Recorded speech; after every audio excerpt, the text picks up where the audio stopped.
Assalamualaikum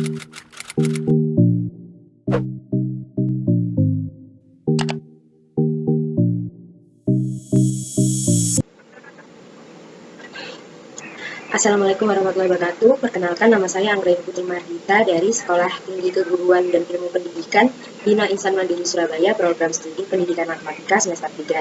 Jadi, di sini dalam rangka memenuhi tugas mata kuliah pembelajaran inovatif umum, saya akan mencoba untuk menjelaskan sedikit mengenai model pembelajaran langsung atau yang biasa disebut sebagai direct instruction. Oke. Sebelum masuk ke pembahasan, jadi pada kali ini saya akan mencoba untuk menyampaikan 4 poin mengenai model pembelajaran langsung ini. Yaitu yang pertama, pengertian dan ciri atau karakteristik daripada model pembelajaran ini. Lalu yang kedua, ada sintaks atau langkah-langkah daripada model pembelajaran ini. Lalu nanti terakhir adalah kelebihan dan kelemahan model pembelajaran langsung ini. Oke, kita langsung masuk aja pada pengertian serta ciri atau karakteristik model pembelajaran langsung. Oke, jadi model pembelajaran langsung atau disebut juga dengan direct instruction ini adalah model pembelajaran yang menekankan pada penguasaan konsep dan perubahan perilaku dengan menggunakan pendekatan deduktif. Jadi, di sini maksud dari pendekatan deduktif adalah proses penalaran yang bermula dari keadaan umum hingga keadaan khusus. Jadi itu. Oke, selain itu, ciri atau karakteristik daripada model pembelajaran langsung ini itu sebenarnya banyak. Yaitu antara lain ada transformasi dan keterampilan secara langsung. Lalu ada ciri lain yaitu pembelajaran yang berorientasi pada tujuan tertentu. Ciri lain daripada model pembelajaran ini itu juga ada materi pembelajaran serta lingkungan belajar yang terstruktur, di mana semua itu distruktur oleh guru. Jadi itu tadi ciri-ciri atau karakteristik daripada model pembelajaran langsung ini. Namun yang terlihat pada di layar saat ini yaitu dua ini berpusat pada guru serta terdapat keterampilan prosedural dan deklaratif ini merupakan ciri yang menonjol dari model pembelajaran ini, di mana berpusat pada guru ini adalah ciri umum, sedangkan terdapat keterampilan prosedural dan deklaratif ini merupakan ciri khusus. Jadi di sini yang pertama berpusat pada guru. Model pembelajaran langsung ini memang poinnya ada pada guru atau biasa disebut sebagai teacher center. Dan ini merupakan ciri umum model pembelajaran ini. Lalu yang kedua, ciri khusus, yaitu terdapat keterampilan prosedural dan deklaratif. Jadi apa sih itu keterampilan prosedural dan keterampilan deklaratif atau pengetahuan prosedural dan pengetahuan deklaratif? Jadi pengetahuan deklaratif di sini adalah informasi faktual. Jadi contohnya saja, masuk ke contoh, ketika guru itu ini bagaimana peserta didik ini mengetahui rumus daripada volume balok. Nah, jadi ketika murid itu mengetahui volume balok adalah panjang kali lebar kali tinggi, itu merupakan pengetahuan atau keterampilan deklaratif. Nah, sedangkan ketika murid tersebut mampu menyelesaikan soal dan mampu menjalankan atau mampu mengerjakan soal-soal volume menggunakan cara atau menggunakan rumus volume tersebut, yaitu panjang kali lebar kali tinggi, itu sudah masuk ke dalam pengetahuan atau keterampilan prosedural. Jadi kalau dalam arti keterampilan atau pengetahuan prosedural adalah bagaimana peserta didik atau seseorang itu melakukan sesuatu, atau bagaimana seseorang itu dapat menjalankan langkah-langkah dalam suatu proses. Sedangkan keterampilan atau pengetahuan deklaratif itu meliputi informasi faktual atau informasi-informasi berupa fakta. Kita lanjut ke sintaks atau langkah-langkah model pembelajaran langsung ini.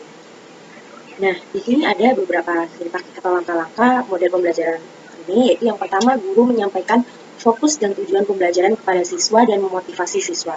Jadi perlu diketahui ya bahwa tidak ada satupun model pembelajaran yang melewati langkah pertama ini, yaitu guru menyampaikan tujuan dan memotivasi siswa. Jadi di sini maksudnya guru menyampaikan tujuan itu seperti apa, guru menyampaikan motivasi itu seperti apa. Jadi guru menyampaikan tujuan itu bagaimana guru tersebut menyampaikan apa sih yang akan guru tersebut jelaskan pada hari itu, apa yang akan dilakukan sang guru pada hari itu. Jadi kita akan belajar apa, kita akan mendapatkan apa hari ini. Nah, guru itu menyampaikan tujuan-tujuan seperti itu.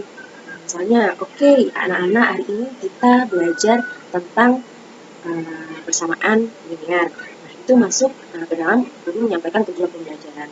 Lalu guru memotivasi siswa. Nah, di sini seperti apa memotivasi siswa? Ya, contohnya, ya ketika di dalam motivasi itu guru itu menyampaikan gitu ya, harapan-harapan atau semangat-semangat atau membuat peserta didik itu dapat apa ya?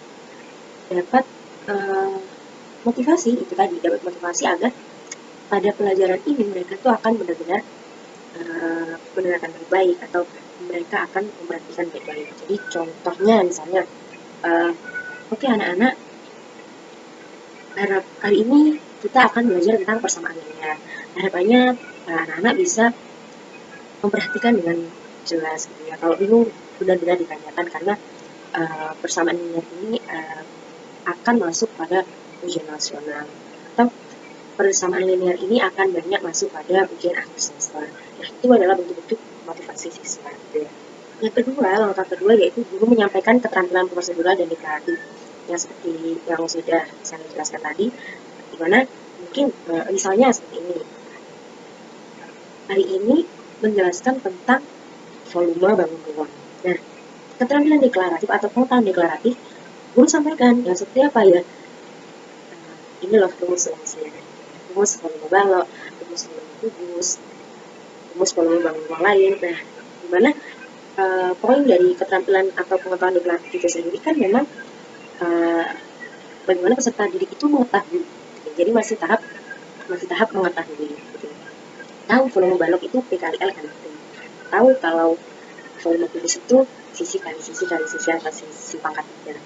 Sudah tahu. Lalu masuk ke keterampilan atau pengetahuan prosedural, di mana murid atau peserta didik itu sudah guru sudah menyampaikan tahap-tahap pengerjaan. Misalnya volume kubusnya ini, itu masuk deklaratif. Lalu cara mengerjakan ketika diketahui apa namanya, maaf tadi terputus karena batas waktunya sudah mencapai batas. Tadi sampai dari guru menyampaikan keterampilan prosedural dan deklaratif ya. Jadi seperti yang sudah saya jelaskan tadi mengenai apa itu keterampilan prosedural dan deklaratif ya. Jadi guru di sini menyampaikan keterampilan prosedural dan deklaratif itu seperti apa, misalnya seperti ini ya. Oke, hari ini kita akan bahas tentang volume bangun ruang. Jadi anak-anak perlu tahu bahwa volume bangun ruang ada banyak, ada volume balok, ada volume kubus, ada volume tabung, ada volume bola dan semacamnya. Volume balok, jadi volume balok rumusnya adalah panjang kali lebar kali tinggi. Volume kubus adalah sisi kali sisi kali sisi.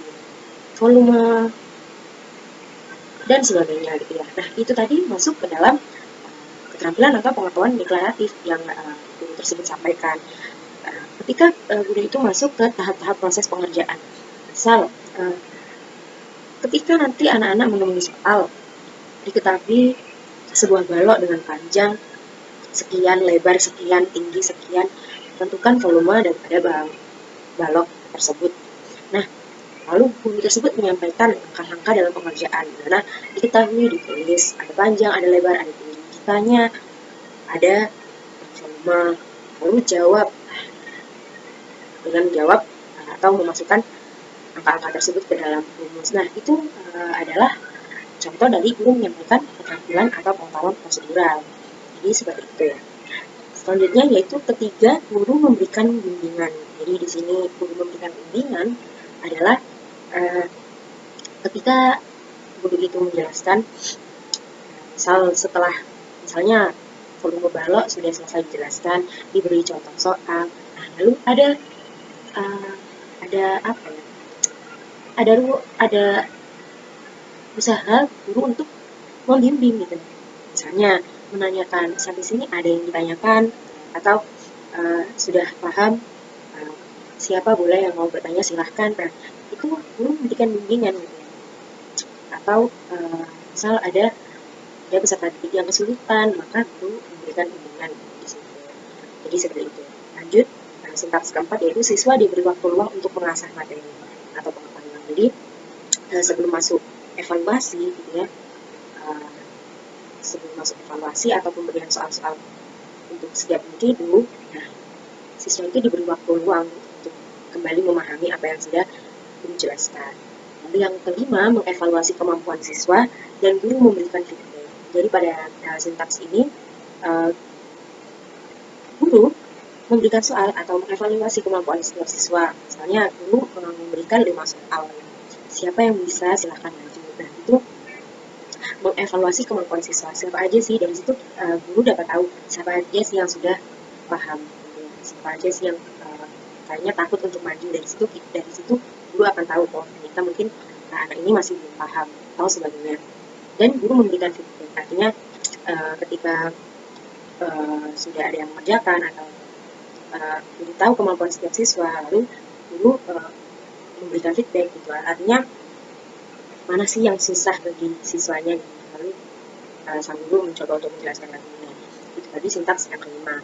Sedangkan sintaks yang keenam yaitu latihan soal individu. Jadi dari sini guru memberikan latihan soal gitu, dimana ya itu ruang siswa untuk mengerjakan sendiri seperti itu.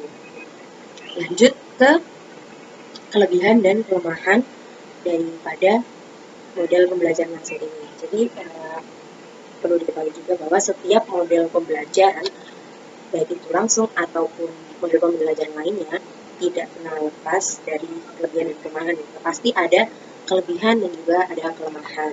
Nah, di sini ada beberapa kelebihan yang bisa saya sampaikan dari model pembelajaran langsung ini, dan juga ada kelemahan model pembelajaran ini. Dan itu apa saja?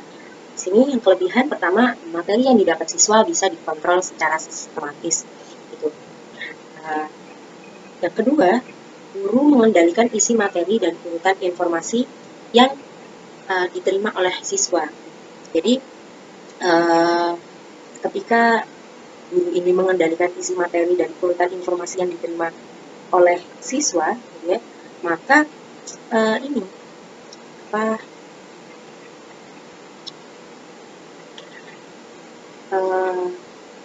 guru bisa memastikan bahwa tidak ada materi yang terlewat gitu ya.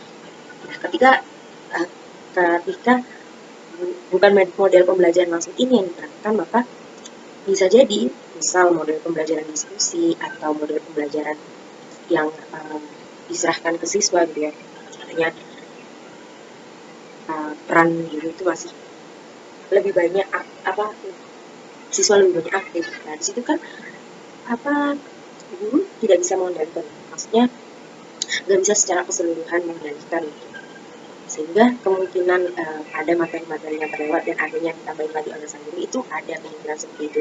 Sedangkan pada model pembelajaran ini, karena teacher center itu tadi, di mana guru, pokoknya pada guru, pusatnya pada guru, maka guru tersebut bisa mengendalikan isi materi dan urutan informasi yang diterima oleh siswa.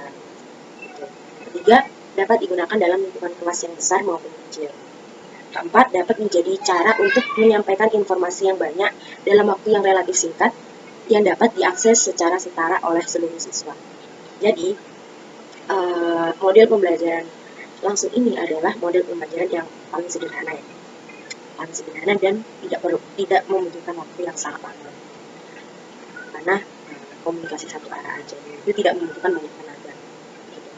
Oke, sedangkan kelebihan lainnya yaitu cara yang bermanfaat untuk menyampaikan informasi kepada siswa yang tidak suka membaca atau yang tidak memiliki keterampilan dalam menyusun dan menafsirkan informasi.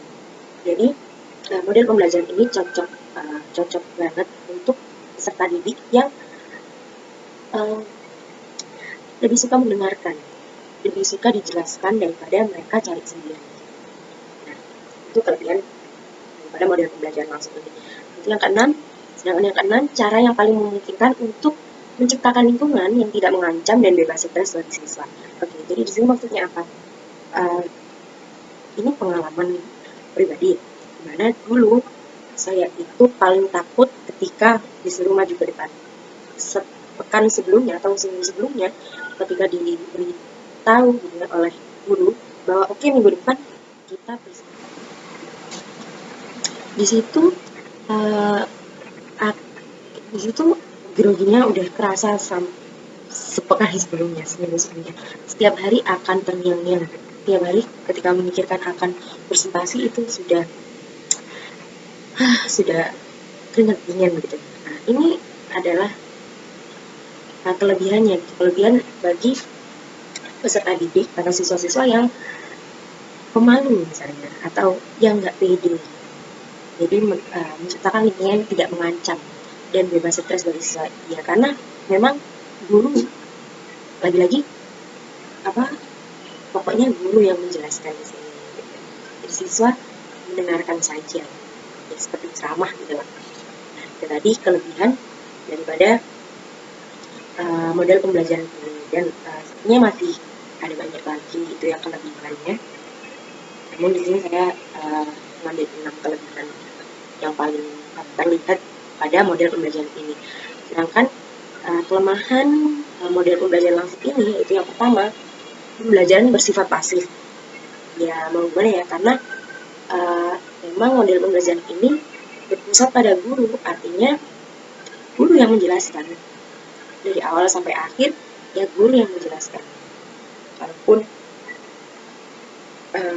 mengerjakan soal, sekedar mengerjakan soal, tidak ada presentasi, maksudnya tidak ada murid menjelaskan gitu. Jadi memang berpusat pada guru, sehingga pastinya pembelajaran ini bersifat pasif karena komunikasinya hanya satu arah, di mana guru menjelaskan sedangkan murid mendengarkan. Yang kedua, siswa akan kehilangan perhatian setelah 10-15 menit dan hanya akan mengingat sedikit isi materi yang disampaikan. Nah, disebabnya kelemahan paling menonjol dari model pembelajaran ini adalah peserta didik tidak dilibatkan secara aktif, yang karena itulah akibatnya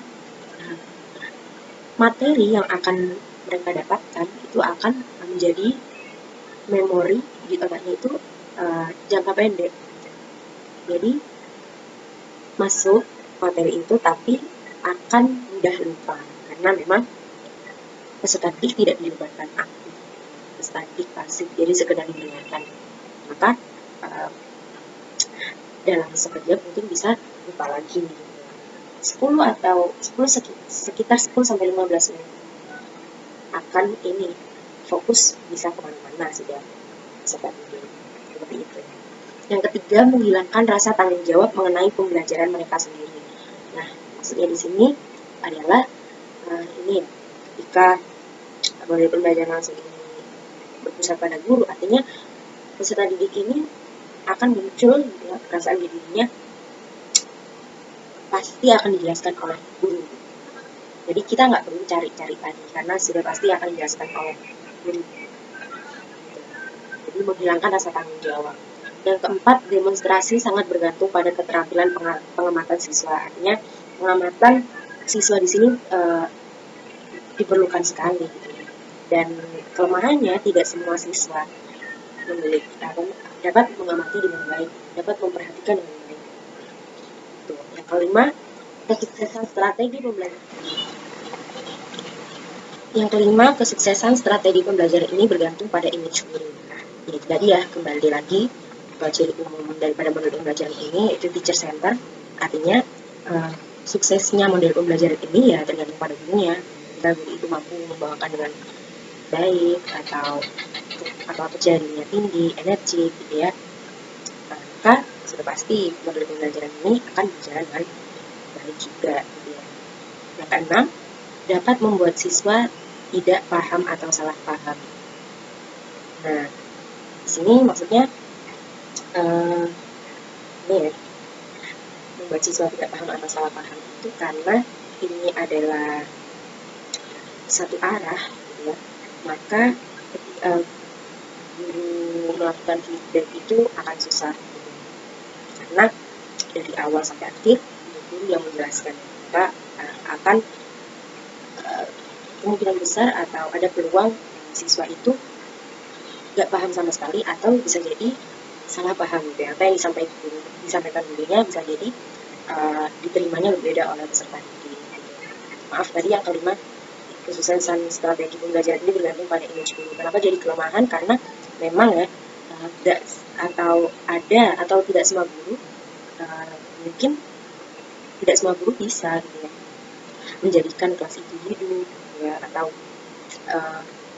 membuat model pembelajaran langsung ini yang hanya satu arah tapi bisa menyenangkan. Nanti jarang sekali kalau misalnya guru itu tidak bisa tidak memiliki percaya diri yang tinggi atau tidak memiliki energi gitu ya, maka sudah pasti 10 sampai 15 menit sudah biar semua konsentrasi peserta didik. Itu tadi pengertian ciri atau karakteristik